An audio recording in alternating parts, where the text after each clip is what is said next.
نحمدہ ونصلی علی رسولہ الکریم اما بعد فاعوذ باللہ من الشیطان الرجیم بسم اللہ الرحمن الرحیم۔ محترم سامعین، بحمد اللہ جو سلسلہ ہم نے شروع کیا تھا خلاصہ قرآن کا، آج پارہ نمبر 10 کا خلاصہ حاضر خدمت ہے۔ رکوع نمبر 1، اس میں اللہ تعالیٰ نے فرمایا کہ ہر حال میں اللہ اور اس کے رسول کی اطاعت کو مقدم سمجھو۔ ہر حال میں، خوشی میں ہو، غمی میں ہو، پریشانی میں ہو، مشکل میں ہو، راحت میں ہو، سکون میں ہو، ہنسی میں ہو، غمی میں ہو، ہر حال میں اللہ اور اس کے رسول کی اطاعت اور آپس میں جھگڑا کرنے سے اللہ تعالیٰ نے منع فرمایا۔ رکوع نمبر 2، رکوع نمبر 2 میں اللہ تعالیٰ نے فرمایا ہے کہ کوئی بھی انسان اپنی حالت اس وقت تک تبدیل نہیں کر سکتا جب تک کہ وہ خود اپنی حالت نہ بدلے۔ جب وہ خود اپنی حالت بدلنے کی کوشش کرے گا تو پھر اللہ کی مدد اس کے ساتھ ہو جائے گی، پھر اللہ اس کی حالت کو تبدیل کر دے گا۔ کوشش، طلب اور محنت شرط ہے۔ رکوع نمبر 3، رکوع نمبر 3 میں اللہ تعالیٰ نے مسلمانوں کو حکم دیا ہے کہ جتنا ممکن ہو دشمن کے خلاف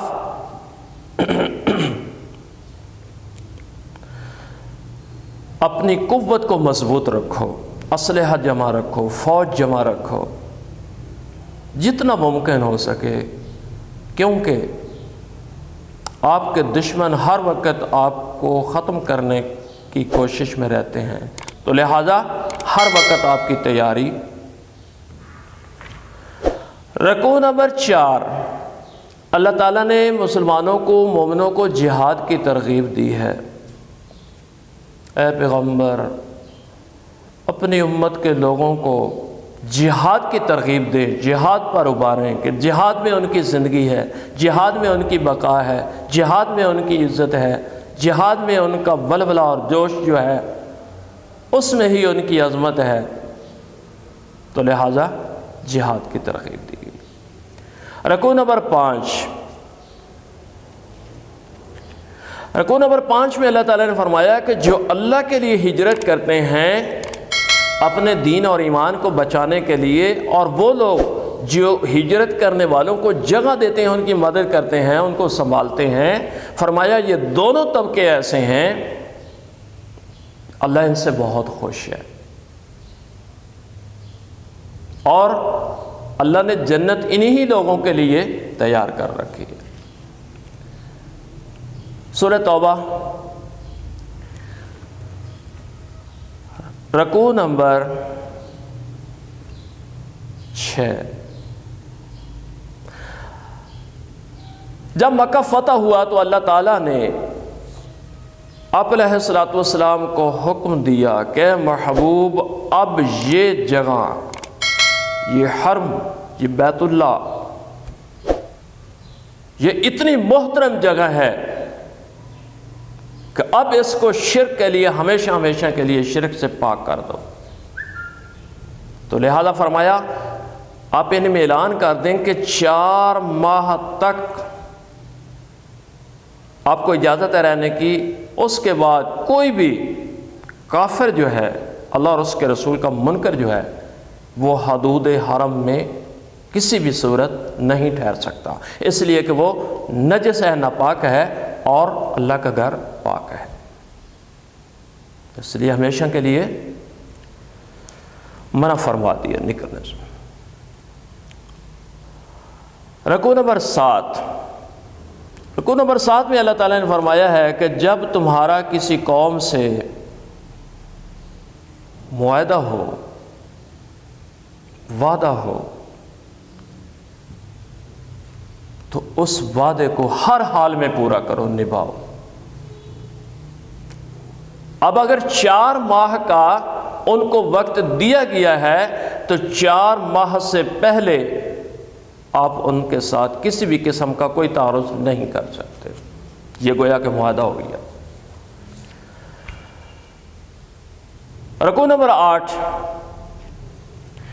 اللہ تعالیٰ نے فرمایا ہے کہ کچھ ایسے میرے بندے ہیں جو میرے گھروں کو، مسجدوں کو اپنی جبینوں سے آباد کرتے ہیں، سجدوں سے آباد کرتے ہیں، میری عبادت سے آباد کرتے ہیں، اور وہ میرے بندے ہیں.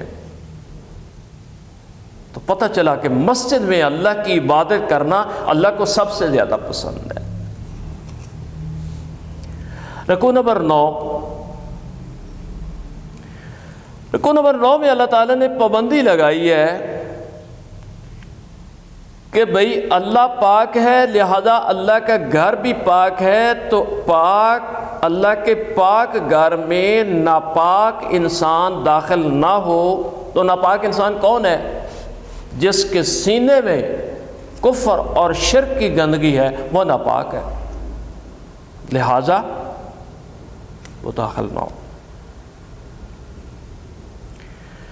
رکوع نمبر 10، رکوع نمبر 10 میں اللہ تعالیٰ نے مومنوں کی حوصلہ افزائی فرمائی ہے.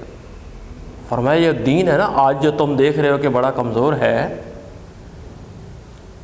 ایک وقت آئے گا کہ یہ دین پوری دنیا پہ غالب آ جائے گا.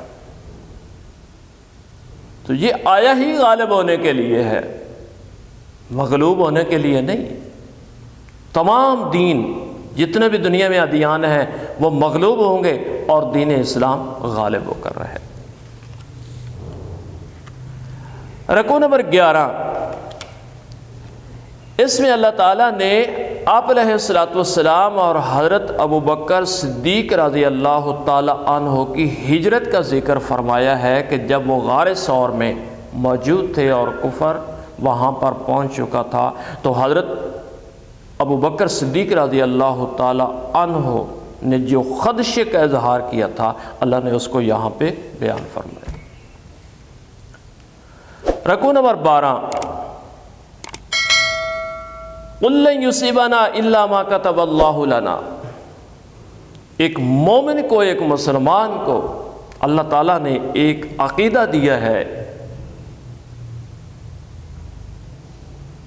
کہ جب یہود مدینہ طعنے دیتے تھے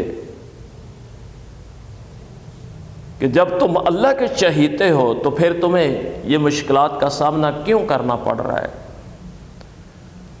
تو اللہ تعالیٰ نے قطع نظر ان کی اس بات کے فرمایا ایک مومن مسلمان کا یہ عقیدہ ہونا چاہیے کہ جب تک میرے رب کی رضا نہیں ہوگی اس وقت تک کوئی کسی کو نقصان نہیں پہنچا سکتا.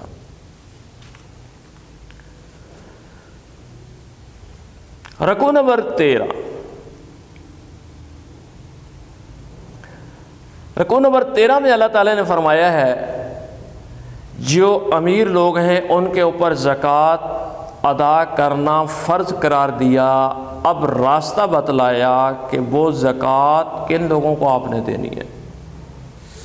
مسکینوں کو، غریبوں کو، نو مسلموں کو،